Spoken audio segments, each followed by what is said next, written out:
All right, sports fans, welcome back to Thinkiverse Podcast. I'm Ryan Lamas, and we're diving deep into another exciting topic from the world of soccer. And I'm Rana Scletto. As always, we're here to unlock knowledge, across the spectrum, every single day. That's right. And if you're loving these deep dives, hit that like button and subscribe to our channel, for more awesome content. Now, today's topic. Today's topic is going to make you feel like you're back in 5th grade, waiting to see who gets the biggest award in class. But this time, it's not about who's the best at dodgeball or who has the coolest lunchbox. Nope. We're talking about the Ballon d'Or. You can think of it like the MVP trophy. But for soccer players all over the world, and this year, there's been a bit of drama. That's an understatement. So tell me, what happened? Who took home the big prize? Well, the men's Ballon d'Or went to Rodri, a midfielder for Manchester City. And this was a big surprise to a lot of people. Hold on. Rewind a second. Midfielder, for those of us who aren't soccer experts, what does a midfielder do exactly? Think of the soccer field as a giant chessboard. The midfielder is like the knight, moving around in strategic ways, connecting the defense with the offense. So they're like the playmakers, setting things up for their teammates to score. Exactly. And Rodri is a master at it. But here's the thing. A lot of people thought the award was going to Vinicius Jr. from Real Madrid. He had an absolutely stellar season, scoring tons of goals. Wait, Real Madrid, isn't that like the super famous team with a ton of trophies? Exactly. Think of them like the New York Yankees of soccer. A huge, powerful team with a history of winning championships. So when Rodri won instead of their star player, they were not happy. So what do? Throw a tantrum? Well, not exactly. They actually boycotted the whole award ceremony. Boycotted? You mean they didn't even show up? Nope. Real Madrid basically said, if Vinicius isn't going to win, then neither is anyone else from our team. And to understand why they were so upset, we need to break down just how important the Ballon d'Or is. Okay, so pretend I'm back in 5th grade. Mm-hmm. Why is this award such a big deal? It's like being crowned the king or queen of soccer. Imagine your school giving out an award for the absolute best student in every subject. That's basically the Ballon d'Or. But for soccer, it's chosen by sports journalists from all around the world, so it's a serious honor. Wow. So it's not just about scoring goals or being flashy. It's about being recognized as the best overall player in the entire world. Exactly. And that's why Real Madrid felt so strongly that Vinicius deserved it. They thought he was the most impactful player, even if he wasn't the one always scoring. So how did Rodri manage to snag the award if Vinicius was supposedly the frontrunner? Well, it all comes down to the criteria. You see, the Ballon d'Or isn't just about individual stats. It takes into account a player's impact on their team's success over the entire year. So it's not just about how many goals you score, Yeah. but about how you help your team win games. You got it. And Rodri had an incredible year. Not only did he help Manchester City win their 4th Premier League title in a row, but he was also instrumental in Spain's victory at the Euro 2024 tournament. Hold on. Premier League. Euro 2024. I'm getting lost in all these soccer terms. Okay, let's break it down. The Premier League is like the Super Bowl of English soccer. Yeah. The top teams in the country battling it out for the championship. And the Euro 2024 is like the World Cup, but just for European countries. So basically, Rodri helped his teams win the 2 biggest competitions in soccer. That's pretty impressive. Exactly. And remember, he's a midfielder. He might not be the one scoring all the goals, but he's the one controlling the game, setting up those scoring opportunities, and keeping his team organized. So maybe Real Madrid was focused on the flashy plays, while the voters were looking at the bigger picture.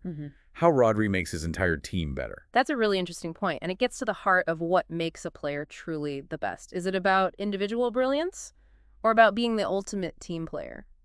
Tough question. While we ponder that, I want to remind everyone that we unlock knowledge across the spectrum every single day, right here on Thinkiverse Podcast. So hit that subscribe button and join us for more deep dives like this one. We've got some fascinating topics coming up, so you don't want to miss out.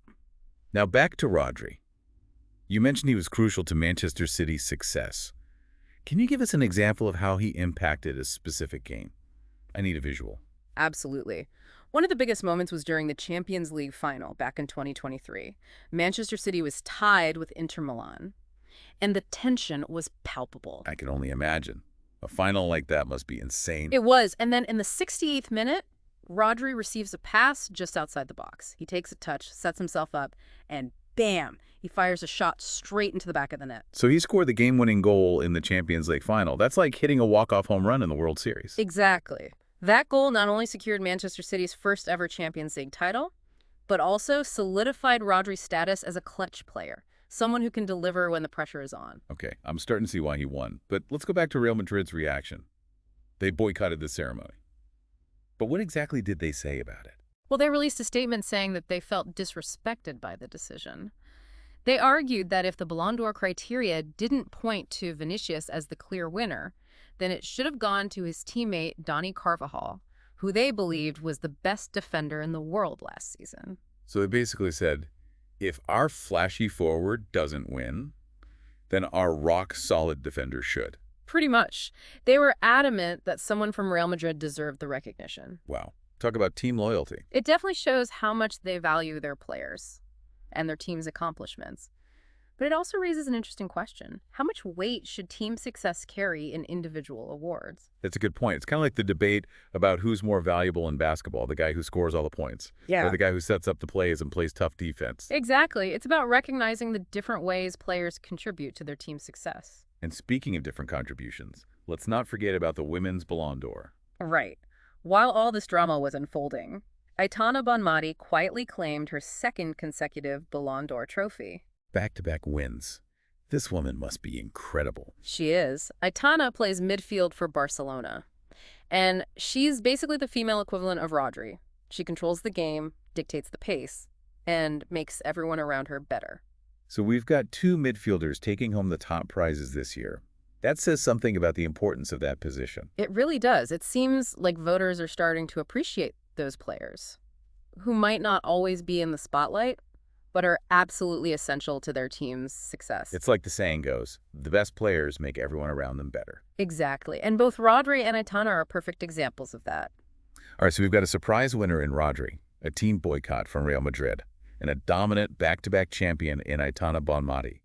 This Ballon d'Or season has been a wild ride. It certainly has, and we're just getting started. There's a lot more to unpack about these players, the voting process, and the bigger questions surrounding individual awards in team sports. You know what that means, folks. Stick with us here on Thinkiverse Podcast. We'll be right back after a quick word from our sponsors. Don't go anywhere, because we're about to dive even deeper into the fascinating world of the Ballon d'Or. Welcome back to Thinkiverse Podcast. All right, so before the break, we were talking about how Rodri and Aitana Bonmati, two midfield maestros, clinched the Ballon d'Or titles. And we started to unpack this whole debate about individual awards in team sports. Right, and it's a conversation that goes beyond just soccer. You see this in basketball, baseball, even in esports. Totally. Like, is it the point guard who dishes out assists, or the shooting guard who sinks three-pointers? Is it the pitcher who throws a no-hitter, or the slugger who hits the game-winning home run? It's always a hot topic. But let's zoom back in on soccer and focus on Rodri for a second. We touched on his incredible year, but I want to dive deeper into what makes him such a special player. He's not flashy, he doesn't score a ton of goals. So what is it about his game that convinced the voters? Yeah, break it down for us. Well, one word: control. Rodri is a master of controlling the tempo and flow of the game. Think of him as the conductor of an orchestra, making sure everyone is in sync and playing their part. Okay, I like that analogy. He's incredibly intelligent on the field. His positioning is always spot on. He anticipates plays before they happen, and his passing accuracy is insane. So he's not just running around aimlessly. He's always thinking a step ahead. Exactly. And that's why he's so valuable to Manchester City. He's the anchor of their midfield, the glue that holds everything together. You know, it's funny. When I think of the best soccer players, I usually picture these super speedy wingers who dribble past defenders and score these amazing goals. Right, the highlight reel moments. But Rodri's brilliance is more subtle, more about the things that don't always make the headlines. And for a long time, those types of players were often overlooked when it came to individual awards. But it seems like the voters are starting to recognize the importance of those less glamorous but equally crucial contributions. Which makes me wonder, has the criteria for the Ballon d'Or changed over the years? Like, were flashy goals always the main factor? Yeah. It's definitely evolved. In the early days, it was very much focused on individual brilliance, goals, assists. Those were the main metrics. But as the game has become more tactical and complex, the criteria has shifted to encompass a more holistic view of a player's impact. So it's not just about what you do with the ball at your feet, but about how you contribute to the overall success of the team. Right. Things like leadership, tactical discipline, and off-the-ball movement are now taken into consideration. Which brings us back to Real Madrid's boycott.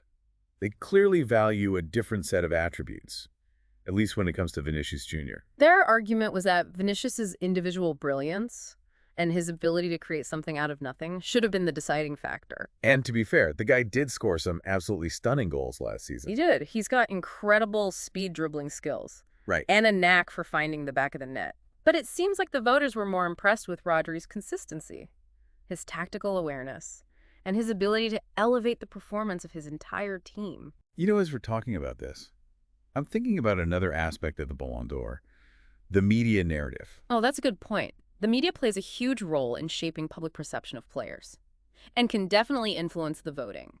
Like, if a player is constantly in the headlines scoring amazing goals and being praised by commentators, that's got to sway some votes, right? Absolutely. There's a whole PR machine behind these awards.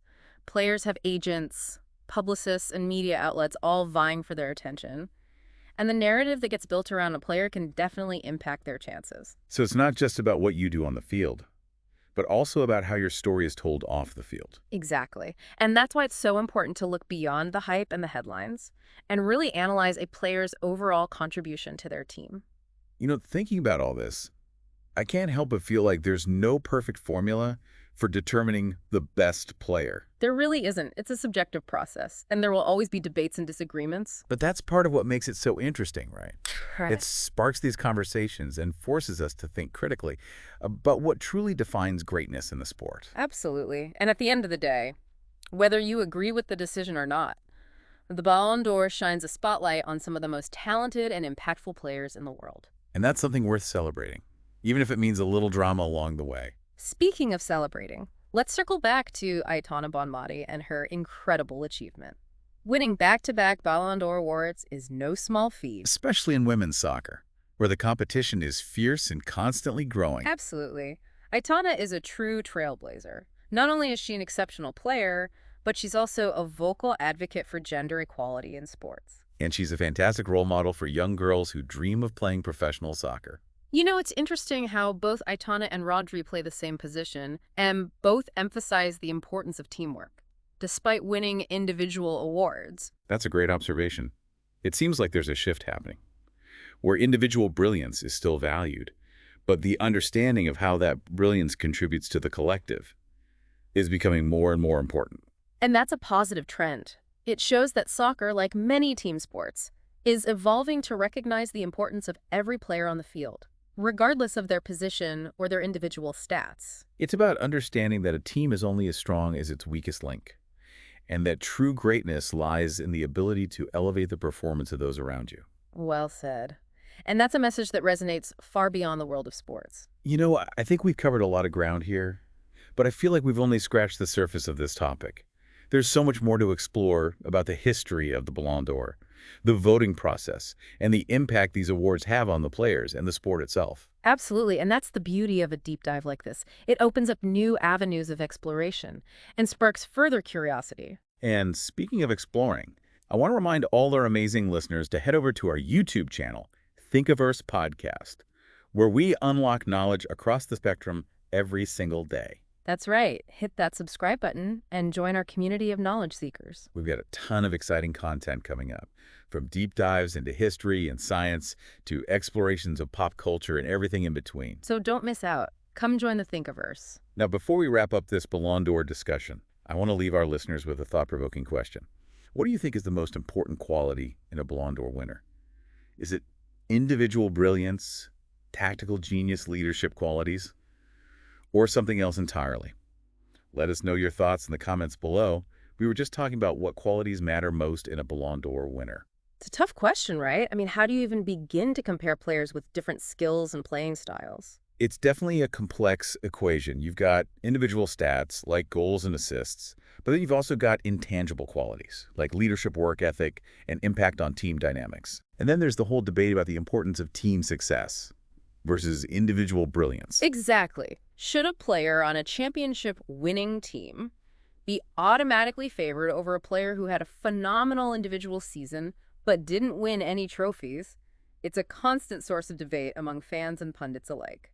It's interesting, though, how this year's winners, Rodri and Aitana Bonmati, both seem to embody this idea of the complete player. They're not just individually talented, but they also make everyone around them better. It's true. And their accomplishments speak for themselves. Rodri was instrumental in Manchester City's historic treble last season, winning the Premier League, the FA Cup, and the Champions League. Right. And let's not forget that gut-wrenching moment when he scored the winning goal in the Champions League final. Talk about a clutch player. Absolutely. And Aitana Bonmati is no slouch either. She led Barcelona to victory in the Spanish League, the Copa de la Reina, and the Women's Champions League. It's clear that both players have this unique ability to control the game and dictate the pace. They're like the puppet masters of the soccer field, pulling the strings and making things happen. That's a great way to put it. They might not always be the ones scoring the goals, but they're the ones orchestrating the attacks, creating scoring opportunities for their teammates. You know, it's almost poetic how both winners are midfielders. It's like the voters are finally recognizing the unsung heroes, the players who might not get all the glory, but are absolutely essential to their team's success. And it's a testament to how the game is evolving. Teams are realizing that you can't just rely on a few star players to carry you to victory. You need a strong foundation, a solid midfield that can control the tempo and dictate the flow of the game. So what does this all mean for the future of the Ballon d'Or? Do you think we'll see more midfielders taking home the prize in the years to come? It's hard to say for sure, but this year's results definitely suggest a shift in thinking. Voters are starting to look beyond the flashy goals and individual stats and are recognizing the importance of players who contribute to their teams in a more holistic way. And that's exciting, right? It means the Ballon d'Or is becoming a more accurate reflection of what it truly means to be the best player in the world. Exactly. It's no longer just about who scores the most goals, but about who makes the biggest impact on the game. Well, folks, there you have it. Another deep dive complete.